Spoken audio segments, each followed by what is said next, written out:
క్వాడ్స్కి సంబంధించి. సరే, నేను మాట్లాడకూడదు అనుకొని చాలా రోజు కాముకున్నాను.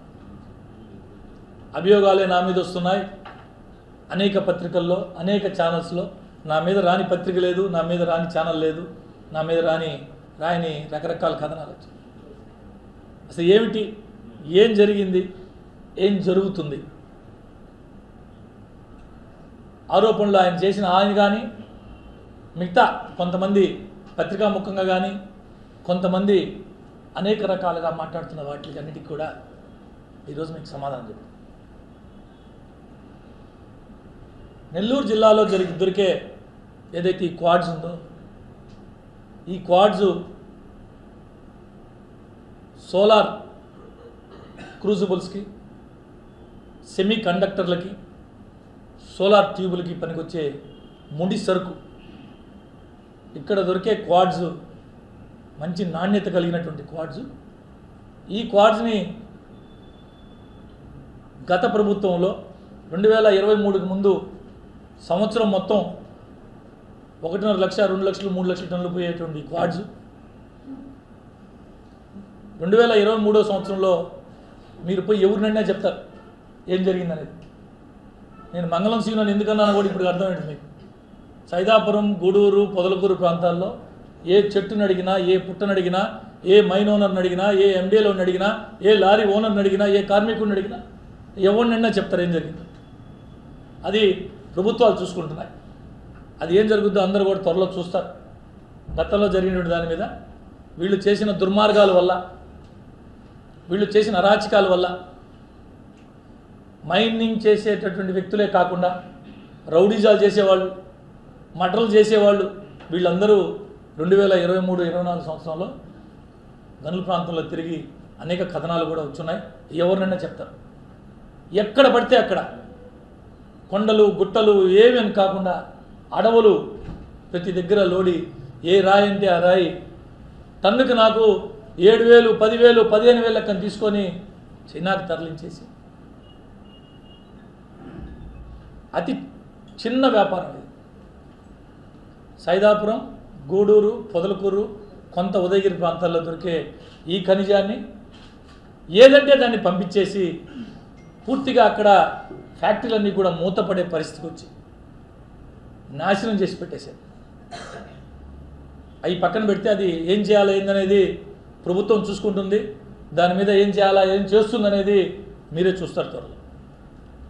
నేను చెప్పేటటువంటి దీనికి సంబంధించి ఈ ఖనిజాన్ని HPQS అంటాం ఇంగ్లీష్లో, హై ప్యూరిటీ క్వాడ్ శాండ్. అచ్చ తెలుగులో దీన్ని పూర్తిగా దాంట్లో ఉండేటటువంటి మిగతా మిశ్రమాలన్నింటినీ కూడా, దాంట్లో ఉండే మిగతా అన్నీ కూడా తీసేసి HPQS, high purity quad sand, దీన్ని తయారు చేసే పరిశ్రమ భారతదేశంలో ఎక్కడా ఇప్పటివరకు లేదు. ఒక్క చైనాలో ఉంది, కొంత అమెరికాలో ఉంది, కొంత జపాన్లో ఉంది, కొంత కొరియాలో ఉంది. మొత్తం మీద 95% చైనాలో ఉంటే మిగతా 5% మిగతా దేశాల్లో.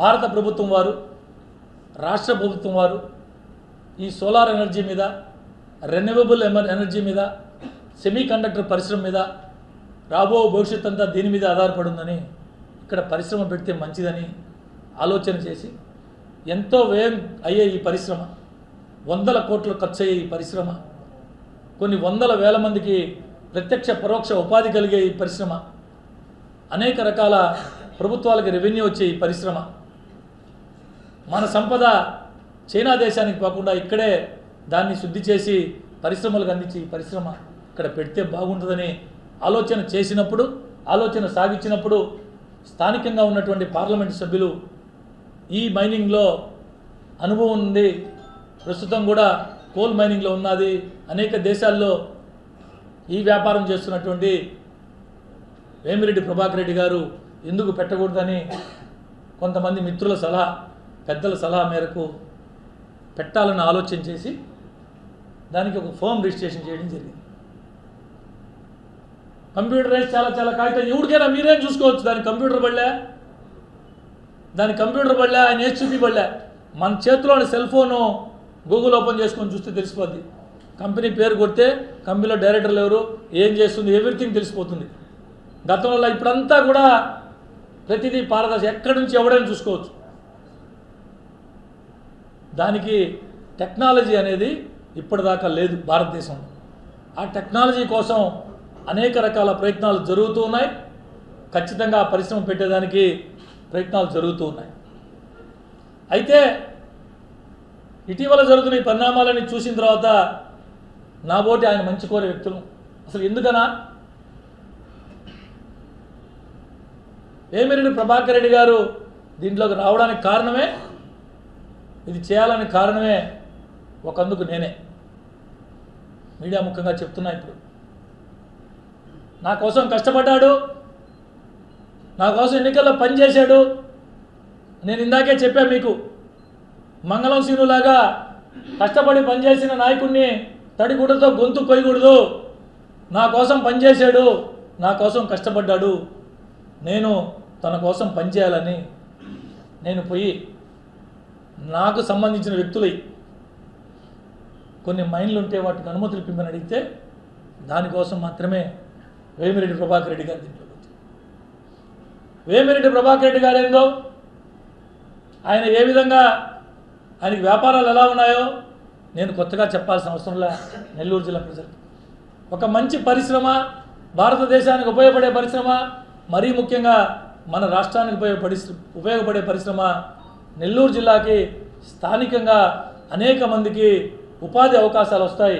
మన సరుకు ఇక్కడే మనం శుద్ధి చేసి మన దేశానికి మన రాష్ట్రానికి ఉపయోగపడొచ్చని ఒక మంచి ఆలోచనతో సంబంధం లేని వ్యాపారంలో వందల కోట్ల రూపాయలు వ్యయప్రయాసలైనా పెట్టేదానికి ముందుకొచ్చారు.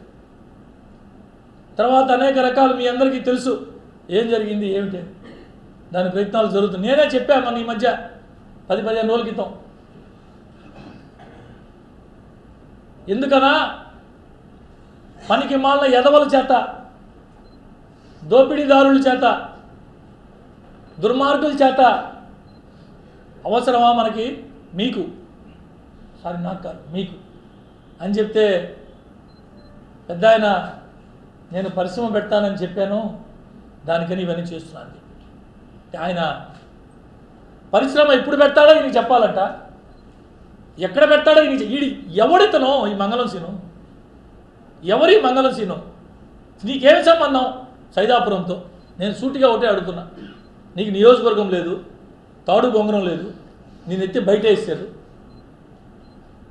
తెలుగులో సామెత ఒకటి ఉంది,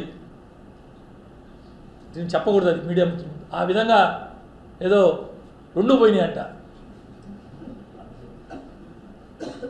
ఆ విధంగా నేను అనుకునేవాళ్ళు లేక నీకేమి సంబంధం సైదాపురంతో కానీ క్వాడ్స్తో కానీ?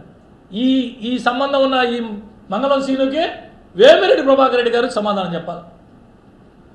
నువ్వు ఎప్పుడు పెడుతున్నావు, ఎక్కడ పెడుతున్నావు అని వ్యాపారం చేసేవాళ్ళు ఈయనకి వచ్చి చెప్పి, అయ్యా పలానా తారీఖును పెడుతున్నా, పలానా ప్రదేశంలో పెడుతున్నా, ఈయనకి చెప్పాలా? ఈయనకి చెప్పాలా అని అడుగుతున్నా. ఇప్పటిదాకా లేదు భారతదేశంలో ఈ ఫ్యాక్టరీలు. సోలార్ ఇండస్ట్రీలోకి భారతదేశంలో ఉన్న అతిపెద్ద కంపెనీలు టాటా, రిలయన్స్, అదానీ, ఇండోసోల్,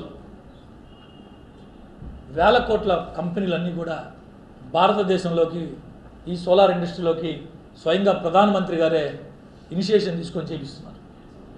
కాబట్టి ఇక్కడ పెడితే మంచిదని ఆలోచనతో, ఒక సదుద్దేశంతో రాష్ట్ర ప్రభుత్వానికి అన్ని రకాల మేలు జరుగుతుంది, మేలు జరగద్ది అని ఒక సదుద్దేశంతో ఈ పరిశ్రమ ఏర్పాటుకు ముందుకొచ్చారే తప్ప